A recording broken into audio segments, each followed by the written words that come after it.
Hi friends, you're watching movie reviews with Raghuram. In this video, I'll be reviewing the Hindi movie Brahmastra Part 1 Shiva. The movie which was much hyped, the movie which was much in the controversy because of the boycott movement just before the release of the movie. At the onset, the beginning of my review, I would like to tell Brahmastra Part 1 Shiva is not a bad movie at all. In fact, it is a good movie. It is a decent one-time watch, if not a fantabulous movie. It is definitely a decent one-time watch. It deserves at least one-time watch in the theaters from the perspective of the efforts being put into the movie, from the perspective of the concept and the new and fresh take over this particular topic.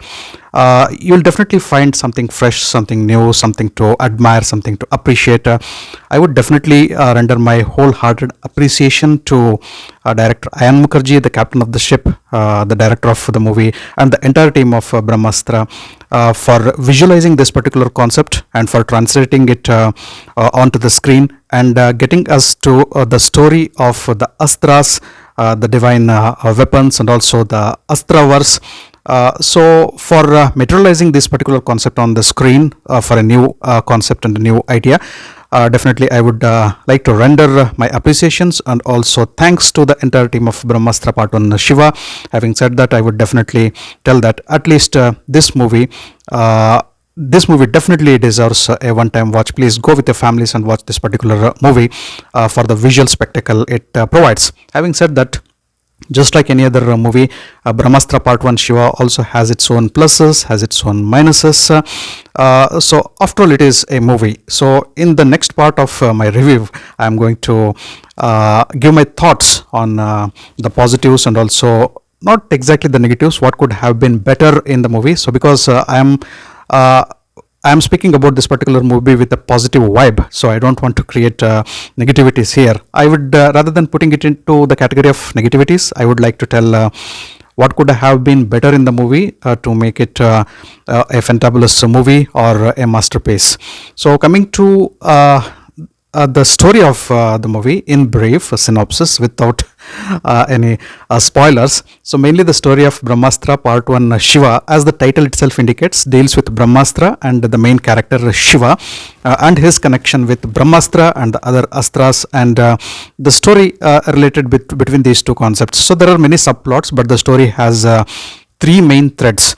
Thread number one is the story of Astras and Brahmastras, how they descended to the earth, and also a secret society who became the protectors of the Astras, the divine weapons, and also the greatest and also the most powerful among all the Astras, that is the Brahmastra. So they became the guardians and they were called as Brahmansh, that particular group, and how the baton was passed from generation to generation, and we reach the current day, the present day, wherein the Brahmansh of this particular era is working as guardians of the Brahmastra. Brahmastra at this particular point of time has been split into three pieces and has been scattered in different parts of the world. It is not only the Brahmansh team who is seeking to gather those pieces of Brahmastra and secure it and also to guard it, but there are also some evil forces, some bad forces looking for that particular Brahmastra so that they can possess that Brahmastra. So there is a clash between the good and bad forces. So this is one thread of the movie. So the story keeps hitting every now and then in the entire length of the movie of Brahmastra. Thread number one. Thread number two is the story of our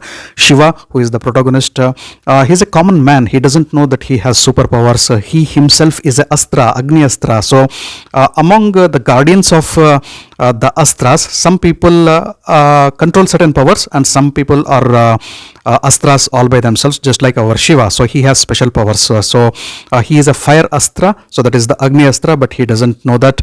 So it is the journey of Shiva to explore himself, his superpowers, and the journey of him becoming or his transformation into a superhero, how he learns that he belongs to the group of Brahmansh, and he is also one of he is also one of the members whose responsibility is to guard the Brahmastra, and how he becomes the bridge between the Brahmansh and the Brahmastra and the evil forces. His connection, his journey, so is thread number two. And thread number three is the love story or love storia, which was very popular, the romance between Shiva and Isha. The role of Shiva, played by Ranbir Kapoor, and the role of Isha has been played by Alia Bhatt, the real life couple. So here also they are looking like real life couple.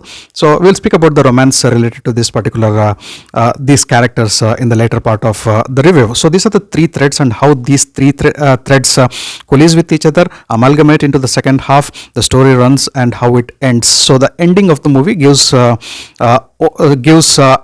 gateway to the second part of Brahmastra Part 2. As the movie has been titled Brahmastra Part 1, so this is a trilogy. This is the first part of the trilogy series. So this deals with mainly with the story of Shiva and his connection with Brahmastra, and the romance between Shiva and Isha. So this is all about the story.